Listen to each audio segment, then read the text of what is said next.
ওইগুলা আমাদের বাসার জিনিসপত্র ছিল।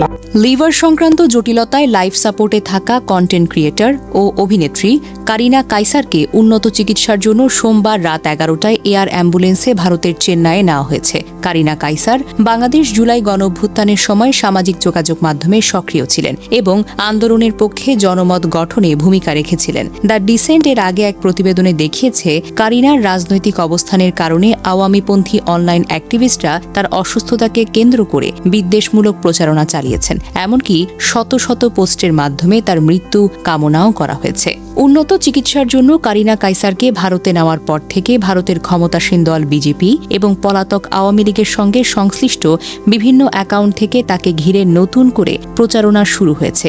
এসব পোস্টে কারিনাকে ভারত বিরোধী অ্যাক্টিভিস্ট, পাকিস্তানপন্থী ইনফ্লুয়েন্সার, পাকিস্তানের চর, ISI এর সদস্য এবং আমেরিকার ডিপ স্টেটের অংশ ইত্যাদি আখ্যা দিয়ে তার ভিসা বাতিল এবং তাকে ভারত থেকে বের করে দেওয়ার দাবি তোলা হয়েছে।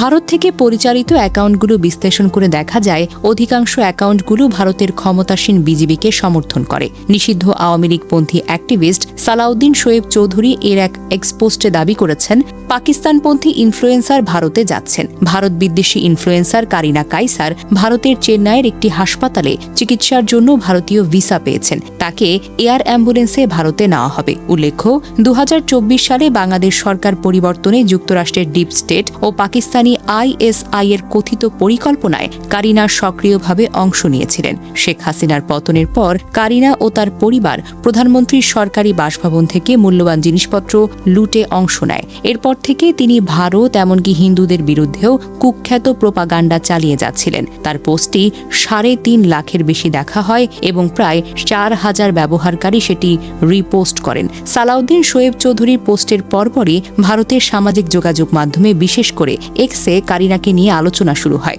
ভারতের বিজেপিপন্থী সোশ্যাল মিডিয়া ইনফ্লুয়েন্সার সারাভান প্রসাদ বালা সুব্রামানিয়ান এর এক পোস্টে লেখেন, ভারত বিরোধী ও পাকিস্তানপন্থী মন্তব্যের জন্য পরিচিত বাংলাদেশ ভিত্তিক ইনফ্লুয়েন্সার কারিনা কাইসার ভারতের চেন্নাইয়ের একটি হাসপাতালে চিকিৎসার জন্য ভারত সরকারের কাছ থেকে মেডিকেল ভিসা পেয়েছেন বলে জানা গেছে।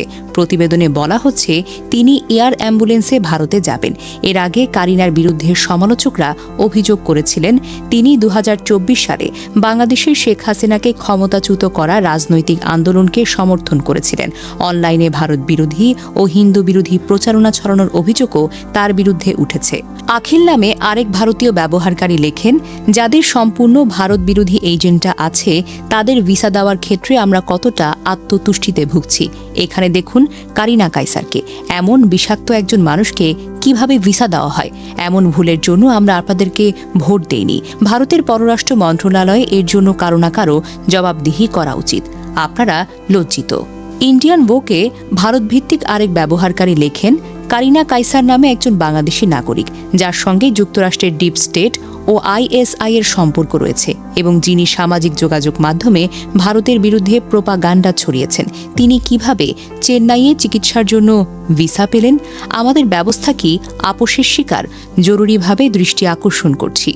ভয়েস অফ বিডি হিন্দুস নামে একটি সাম্প্রদায়িক প্রোপাগান্ডা অ্যাকাউন্টে এক পোস্টে লিখেছে, ব্রেকিং নিউজ, ভারত বিরোধী ইনফ্লুয়েন্সার কারিনা কাইসার, যিনি শেখ হাসিনার বিরুদ্ধে আন্দোলন করেছেন, পতনের পর তার বাসভবন লুট করেছেন এবং ভারত বিরোধী কন্টেন্ট ও স্লোগানের ওপর নিজের পরিচিতি গড়ে তুলেছেন।